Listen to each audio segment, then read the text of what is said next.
సంక్రాంతి సందర్భంగా పట్టణవాసులు పల్లెబాట పడుతున్నారు. హైదరాబాద్ నుంచి సొంతూళ్లకు భాగ్యనగర ప్రజలు బయలుదేరుతున్నారు.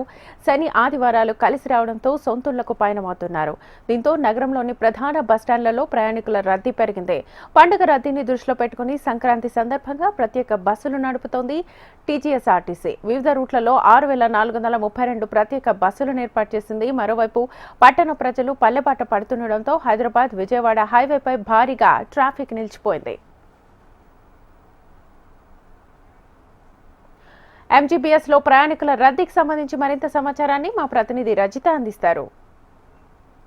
సంక్రాంతి పండుగను పురస్కరించుకొని నగర వాసులంతా కూడా పల్లెబాట పట్టారు. ఈ నేపథ్యంలోనే నగరంలోని ప్రధాన బస్ స్టాపులన్నీ కూడా ప్రయాణికులతో కిటకిటలాడుతున్నాయి. ప్రస్తుతం నేను ఎంజీబీఎస్ బస్ స్టాప్ లో ఉన్నాను. ఇక్కడ చూసుకోవచ్చు ఎంతో వేలాది మంది ప్రయాణికులు అయితే ఇక్కడ బస్సుల కోసం వెయిట్ చేస్తా ఉన్నారు.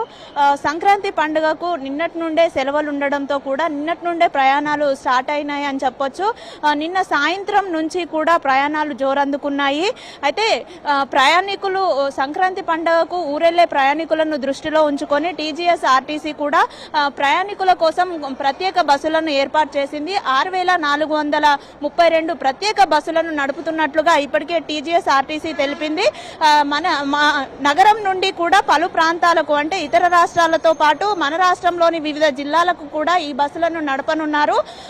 అయితే ప్రయాణికులు ముందస్తుగానే నెల రోజులు 15 రోజుల ముందు నుంచే కూడా టికెట్లను బుక్ చేసుకొని పండుగ వేళ సొంతూర్లకు బయలుదేరారు. ఇక్కడ మనతో పాటు కొంతమంది ప్రయాణికులు ఉన్నారు, మాట్లాడించే ప్రయత్నం చేద్దాం. తాత చెప్పండి, ఏడికి వెళ్తున్నారు? బస్సులలో ఛార్జీలు ఎట్లా ఉన్నాయి? బస్సుల రద్దీ ఎట్లా ఉన్నది? బాగా ఉంది రద్దీ. ఎంతసేపు అవుతుంది మీరు వెయిట్ చేయబట్టి? ఒక అరగంట అవుతుంది. అరగంట బట్టి 2 బస్సులు వచ్చినాయి, వెళ్ళిపోయినాయి, ఖాళీ లేదని. ఇక నుంచున్నాం మరి బస్సు కోసం. ఎక్కడికి వెళ్ళాలి మీరు? మేము విజయవాడ వెళ్ళాలి. ఓకే, పండుగకి విజయవాడ వెళ్తున్నారా? ఓకే, మరి బస్సులలో టికెట్లు ఎట్లా ఉన్నాయి ధరలు? టికెట్లు 480 రూపాయలు ఎంత తీసుకున్నారు. చూడొచ్చు, అంటే బస్సులలో రద్దీ ఎక్కువగా ఉన్న నేపథ్యంలో సీట్లు ఖాళీ లేకపోవడంతో బస్సుల కోసం వెయిట్ చేయాల్సి వస్తుంది అని అడిగితే ఇక్కడ ప్రయాణికులు చెప్తున్నారు. ఇప్పటికే అటు రైళ్లలో చూసుకుంటే రైళ్లలో ప్రయాణికులు కిక్కిరిసిపోవడంతో కూడా బస్సులకు డిమాండ్ పెరిగిందనే చెప్పొచ్చు.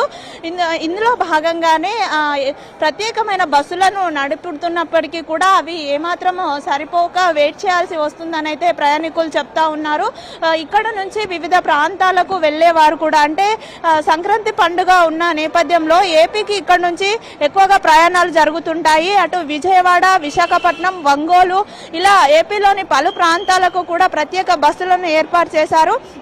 అయితే టీఎస్ఆర్టీసీ నడిపిస్తున్నటువంటి ఈ ప్రత్యేక బస్సులకు అదనంగా 50% ఛార్జీలను అయితే వసూలు చేస్తున్నట్టుగా చెప్తున్నారు. ఇక్కడ ప్రయాణికులకు ఎలాంటి ఇబ్బందులు కలగకుండా అన్ని ఏర్పాట్లను చేసినట్టుగా టీజీఎస్ అధికారులు అయితే ఇప్పటికే చెప్తున్నారు. అంటే ఇప్పుడు బస్సులు ఎక్కువగా నడుస్తున్న నేపథ్యంలో నగరంలోని ప్రధాన రహదారులన్నీ కూడా ట్రాఫిక్ సమస్య ఏర్పడింది. ఈ ట్రాఫిక్ సమస్యతో బస్సులు రావాల్సిన సమయం కన్నా కొంత ఆలస్యంగా వస్తున్నాయి కాబట్టి ఎక్కువగా సమయం వేచి చూడాల్సి వస్తుందని ప్రయాణికులు చెప్తున్నారు. ఈ రోజు రేపు కూడా ఇదే విధంగా రద్దీ ఉండే అవకాశం ఉంది. తిరిగి 19, 20 తేదీల్లో మళ్ళీ నగరానికి తిరుగు ప్రయాణం అవుతారు కాబట్టి ఆ తేదీల్లో కూడా రద్దీ ఉండే అవకాశం ఉంది. ఈ నేపథ్యంలోనే ఈ 3 రోజులు కూడా అటు 19, 20 తేదీల్లో కూడా ప్రత్యేకమైన బస్సులు నడపనున్నట్లుగా టీజీఎస్ఆర్టీసీ చెప్తుంది. వీడియో జర్నలిస్ట్ వీరబాబుతో రజిత, హెచ్ఎం టీవీ, హైదరాబాద్.